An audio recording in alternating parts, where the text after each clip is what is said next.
नित्य दरवळे हा भक्तीचा सुगंध, भाविकही होती भजनात धुंद।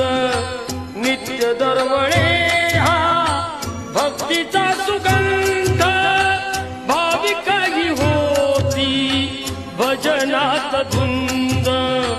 कानी येती गोड अभंगाचे सूर, कानी येती गोड अभंगाचे सूर। असे क्षेत्र आहे ते पंढरपूर, असे क्षेत्र आहे ते